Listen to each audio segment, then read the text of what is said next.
आपको बताना चाहता हूँ कि लास्ट वीक जब मेरा ब्रेस और वॉकर सब कुछ छूट चुका है, तो उसके बाद मेरी एक्सरसाइजेज भी चेंज हो गई हैं। और मेरी लास्ट वीडियो पे कमेंट भी आया था मेरे भाई का, या जो भी है, मैं उनको जानता नहीं हूँ, बट स्टिल मतलब कि मैं उनको कंसिडर करता हूँ कि हाँ भाई, अगर किसी ने कुछ पूछा है तो मैं उसका आंसर जरूर करूँ, अगर वो मैं कर पाऊंगा तो उन्होंने मुझे कहा भी कि उन्होंने मुझसे पूछा भी है कि आपके न्यू एक्सरसाइजेस का कौन सा पैटर्न है जो आपको अब बताया गया है। तो आज की वीडियो में आपको मैं न्यू एक्सरसाइजेज ही बताने वाला हूँ जो मेरे को आफ्टर 5 वीक्स बताई गई हैं, जो कि मतलब ऑलमोस्ट सारी चेंज हो चुकी हैं। जो पहले 2 हफ्ते थी, उसके बाद जो बाद में उसके बाद मिली थी मेरे को, वो अलग हो गई थी। और अब ये आई थिंक मेरे हिसाब से सेकंड या थर्ड फेज आया है जब मेरी एक्सरसाइजेस फिर दोबारा चेंज हो गई है, क्योंकि अब मैं बिना नी ब्रेस और वॉकर के वॉक करता हूँ। तो अब मेरी एक्सरसाइजेस थोड़ी चेंज है, जिसके लिए मेरे को पहली चीज थी एंकल वेट खरीदना था, तो जो कि मैं खरीद चुका हूँ ऑलरेडी। खरीदना तो क्या था, ये मेरे पास ऑलरेडी पहले से पड़ा था। तो एंकल वेट के साथ थोड़ी एक्सरसाइजेज है मेरी, थोड़ी मेरी बॉडी वेटेड ही है, और नी बेंडिंग मेरी 120 डिग्री है। और बाकी मैं आपको थोड़ा थोड़ा धीरे धीरे करते करते दिखाता हूँ एक्सरसाइज, और दिखाते दिखाते बताता हूँ कि इसका इफेक्ट कहाँ आएगा। तो ये वो सबसे पहली एक्सरसाइज है फॉर द क्वाड स्ट्रेंथ, जो कि मेरे को एंकल वेट के साथ बताई गई है। तो इसमें बस आपको किसी भी ऐसी पोजीशन में बैठना है जहां से आपके नी मतलब पूरे लेग आपके हैंग कर जाए, and now from there you have to just bring them up and hold it there for the 5 to 6 seconds and then slowly bring it down. इसके अभी मुझे 20 रेप्स बोल रखे, तो मैं 20 रेप्स तो आपको पूरे के पूरे नहीं दिखाऊंगा, तो 2-3 रेप दिखा देता हूं आपको कि जिस पेस के साथ मैं कर रहा हूं और क्या टेम्पो मेंटेन करना है, बस वो। Here I can feel it कि मेरे को कॉर्ड्स में पूरा का पूरा एंगेजमेंट फील हो रहा है। थोड़ा बहुत डिस्कंफर्ट होता है नी में, मतलब भाई इतना ज्यादा है नहीं अब।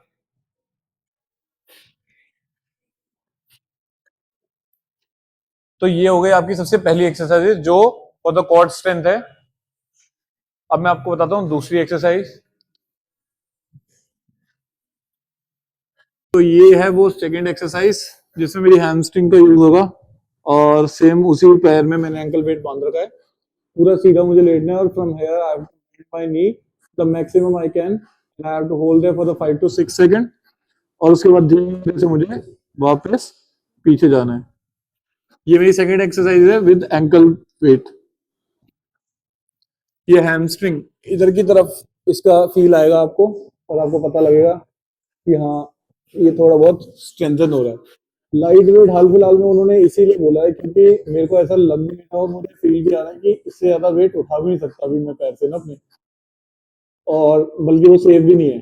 इससे ज्यादा वेट हैवी उठाना मेरे लिए सेफ भी नहीं है, मेरे नी के लिए भी सेफ नहीं है। तो अभी के लिए फिलहाल 1.5 kg के साथ मुझे बोला है। अब आपका फिजियो और आपका डॉक्टर आपको क्या बताता है कि कितने वेट के साथ करो, वो टोटली डिपेंड करता है आपके ऊपर। मैं कोई वेट सजेस्ट नहीं कर पाऊंगा आपको। ये सिर्फ मेरी नी की और मेरी कंडीशन को देखते हुए उन्होंने मेरे को फिजियो ने जो एक्सरसाइज रिकमेंड करी है, मैं वही आपको दिखा रहा हूँ। सेम इसके भी मेरे को उन्होंने 20 रेपिटेशन बोला है, 5 सेकेंड्स का होल्ड बोला है। शायद से आपको दिखाते दिखाते मैं थोड़ा तेज कर रहा हूँ।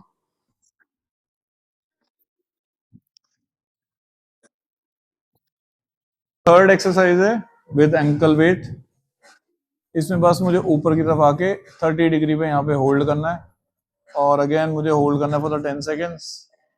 10 सेकेंड का होल्ड करने के बाद इसके भी मुझे सेम 20 रेपिटेशन और 2 सेट्स। बहुत ही आराम से करना है, कोई जल्दीबाजी नहीं है, बिल्कुल आराम से चलते रहेंगे। मेरे को तो वैसे भी कोई जल्दीबाजी नहीं है। इस सर्जरी के बाद एक चीज पता लगी है कि पेशेंस रखना बहुत जरूरी है, और सिर्फ मैं उसी पे काम कर रहा हूँ।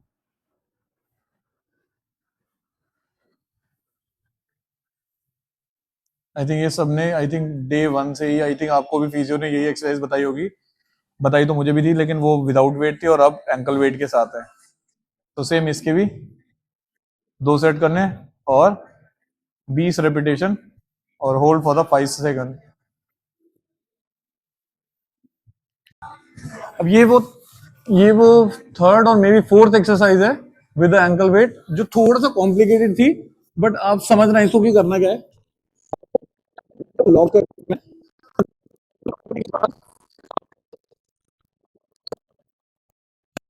तब फील होगा आपके ग्लूट्स में यहाँ पर, और आप क्वाड्स में भी।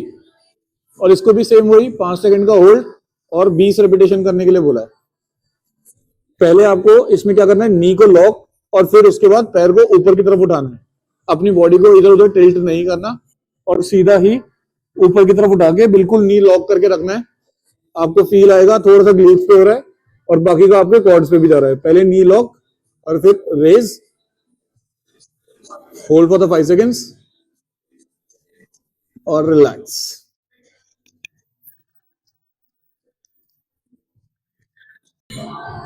और ये है वो 5वीं एक्सरसाइज जिसमें आपको इस तरीके से लेटना है और यहां से अपने नी को लॉक करके ऊपर की तरफ 30 डिग्री आगे और just hold there for the 5 seconds. Same 20 repetition, 5 second of hold और 2 सेट्स।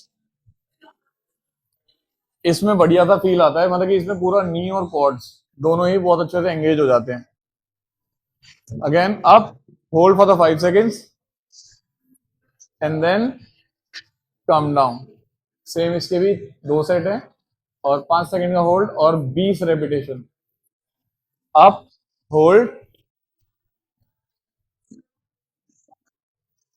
और रिलैक्स। तो ये वो 6 एक्सरसाइज है जिसमें नी बेंडिंग बता रखी है 120 डिग्री। मैं लेट के भी करता हूँ, कभी कभी बैठ के भी कर लेता हूँ। तो बैठ के एक बार आपको बता देता हूँ। यहाँ से अपने आप को बिल्कुल सीधा रखते हुए आपको नी को बिल्कुल मैक्सिमम जितना पास तक ला सकते हो उतना, और टो को उठा के लाना है। हालांकि नीचे रख के भी ला सकते हो, लेकिन मेरे को फिलहाल बोला था कि थोड़ा सा टो को उठा के लाना तो एक्स्ट्रा स्ट्रेच आता है, क्योंकि यहाँ पर कभी कभी टाइटनेस फील होती है, तो उसको रिलीज करने के लिए शायद से टो लिफ्ट करने के लिए बोल रखा है। और उसके साथ ये डाउन, और कोशिश करनी है 120 डिग्री की। पहले कुछ 8 से 10 रेपिटेशन में बिना सपोर्ट के करता हूं और उसके बाद थोड़ा सा एक्स्ट्रा पुश लेने के लिए मैं इसको अपने पास की तरफ खींच लेता हूं और फिर उसके बाद रिलीज। सेम इसके भी 20 रेपिटेशन और 5 से 7 सेकंड का होल्ड है ऑन योर मैक्सिमम। अभी भी मेरे को लगता है आई थिंक 120 पहुंचा नहीं है, धीरे धीरे आ जाएगा, कोई जल्दी नहीं है। उन्होंने बोला 1-2 हफ्ते में आएगा, तो मैं आराम से चल रहा हूँ जितना चल सकता हूँ। तो ये थी वो 6 एक्सरसाइज। अब चलते हैं अगली एक्सरसाइज की तरफ।